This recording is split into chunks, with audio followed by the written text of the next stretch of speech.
I'm going to do a quick midweek update for you. Say where we've got to with the Ducati build, and then what I plan on doing is doing a little Flattrack suspension talk. Outlines what people like to do, what I like to do. Alright, so dead quick, we've got pretty much everything in place on the build. I've mocked up a few things, made a mock-up of the fuel tank using some cardboard. We've got the suspension out of the bike now. I've got some more cardboard mocking up where the footrests and brake and things are going to go. So that's all happening. I'm confident we're going to get done ready in time for the start of the season. Fingers crossed. For the next big job, which I'm doing tomorrow, I'm taking the suspension to a suspension specialist, BG Motorsport. If you look him up, easy guy. He's got a lot of experience with Flattrack suspension. Couple of seasons, since COVID time, he's been following the DTRA circus round, going to all the meetings, helping the racers set the bikes up, helping people out with parts and rebuilds on their suspension. So I'm taking the suspension to him. We're probably going to need to do some respringing in the forks and some valving, but I'll talk more about that when we get them back and what we've actually done. So really quickly, in Flattrack, the suspension is a massive part of your setup. You need enough support in the rear to hold the bike up. When you're exiting a corner, you're applying the power.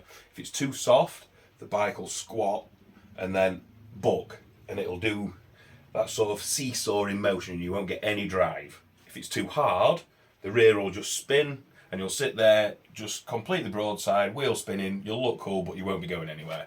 So it's really, really important, the rear suspension. The forks, more so for turning in. You get to the end of the straight, you chop the throttle to get the thing sideways, and if the forks dive because they're too soft, that gets you all out of shape. Again, the same if they're too hard, you won't get any feeling mid-corner, you'll be losing the front, these kinds of things. On a DTX bike, I think I said in one of the previous videos, a DTX bike is a motocross bike that has been converted for Flattrack. Now the main things to convert it for Flattrack is a 19-inch front wheel to match the you've already got a 19-inch rear, but most people will try and put a wider rear rim in. We'll cover that another time. But the basics are, you need a 19-inch front wheel, so you've got 19 front and rear to run the Flattrack tyres, and you will lower your suspension. Now, I lowered my forks. I'm quite a big guy. I prefer the bike a little bit taller. I lowered my forks about 90mm. Some people have lowered them about 100mm. I've lowered them by, internally, inside the forks, making it's basically a top-out stop. It's a nylon stopper that stops the fork from rebounding all the way up through its stroke, so it stops about 90mm short of where it would have originally gone to. Run some different length springs in there, and done all the fork oil height and stuff all to suit. The rear end, similar sort of thing, a little bumper that we put inside the shock again to stop it extending all the way out. It's fairly easy stuff that you can do it pretty much all at home yourself. It's easy enough to do. I've done a couple of sets now, and yeah, I'm fairly confident with that. Few things like you'd have to, in the rear shock, because you've lost volume, the bladder on motocross rear suspension.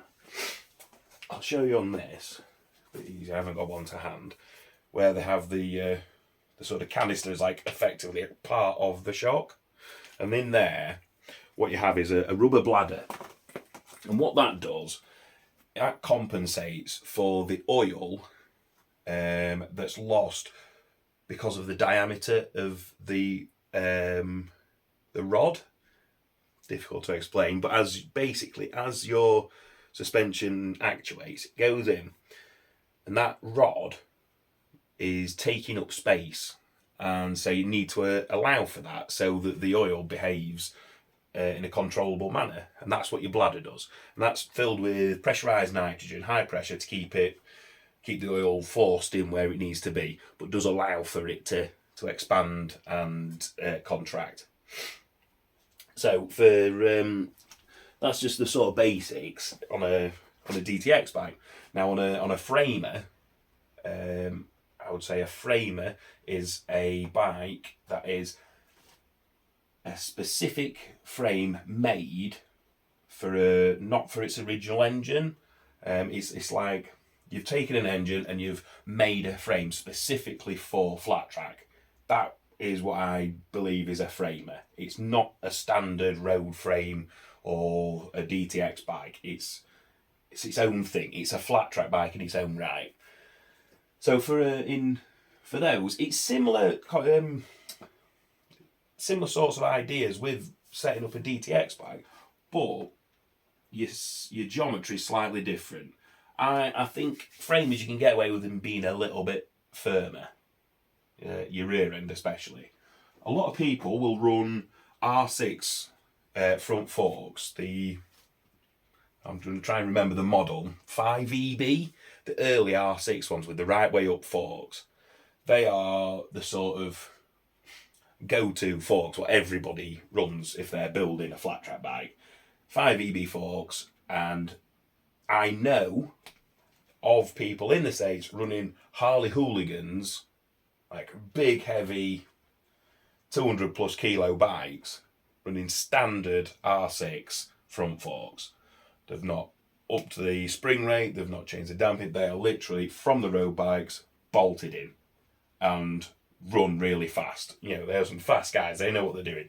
So, they're a good choice, if especially, the prices of them have gone up a little bit because people have realised they are sought after, but you can still pick them up fairly cheap, and they are a good fork to use. I didn't have any, and I don't like doing things the same as everybody else. You probably figured that one out if you know me. I don't copy what other people are doing. Excuse me. What we are running are some standard Ducati Scrambler 800 forks. How do I say without being disrespectful? Ducati probably built these on a bit of a budget. They're not their best ever forks that they've fitted. That doesn't mean they're no good. What it does mean is that we've got to do a bit of work on them to make them work for what I need. We might need stiffer springs because I'm heavy, the bike's heavy, there's a lot of stuff to think about. The other thing that you have to think about when you're doing your suspension, it's a very subjective thing. I'm an Inters rider, so I'm not pro, I'm not rookie. I'm in the middle somewhere. I finished 5th in the Inters Championship. I'm okay, I know what I'm doing, but I'm not fast. But I am heavy. So someone who's faster than me, but a lot lighter than me, would run probably softer forks. Now someone the same weight as me, who's a lot faster than me, would probably run stiffer forks. But again, it's subjective. It's what works for you. If you like how it feels, it's half the battle. Being comfortable and confident on that start line, knowing what your bike's going to do and it feels right to you. It's a big thing. The suspension setup, it is more like road racing than motocross. It's somewhere in between. It's somewhere in between like old dirt racing and tarmac racing. It's not as stiff as tarmac racing. Well, I don't know, maybe it is as stiff as tarmac racing. I don't know, I'm not that experienced with road stuff. But certainly a lot stiffer than motocross and a lot less travel. Now we've got to do a jump. It's one race of the year. We do a TT. Again, if you haven't watched the other video, it's not the TT as in the Isle of Man TT, it's a TT. An old term from America. Basically, what defines a TT, at least one jump and at least one right turn. So I've got to jump this thing. I've weighed it, I know how much it weighs, I know how much I weigh. So yeah, I'm going to have it enough spring in these to stop me from breaking my wrists when I bottom it out. So I'll get these off to Ben. We've got the forks, like I said, the 800 scrambler. They will do the trick with a little bit of massaging by his expert hands. And the rear end is a WP unit. I believe, I don't actually know what bike it would have been in originally, or if it was just an aftermarket thing. It was on the first iteration of the bike, the Monster, that Max Vanoni built.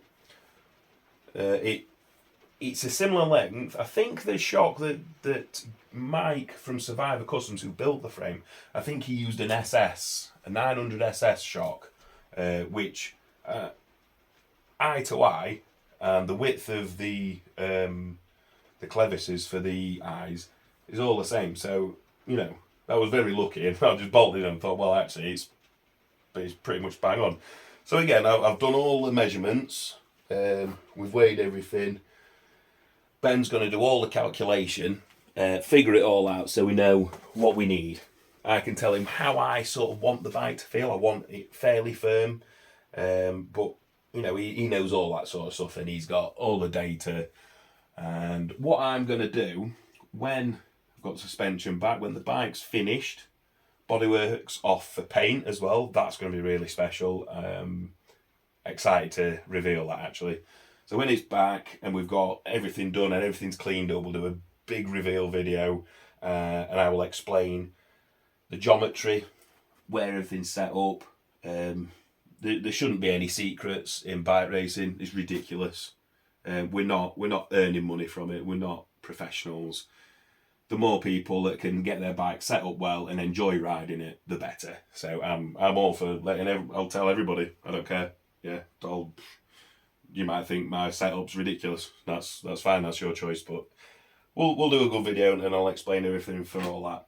But yeah, enjoy the rest of your week, guys. What's left of it, anyway. And we'll probably do another video on Sunday. Oh, I'm racing on Sunday. Maybe not then. I don't know. We might do a little catch up after the racing from Mablethorpe. But yeah. Good night, guys.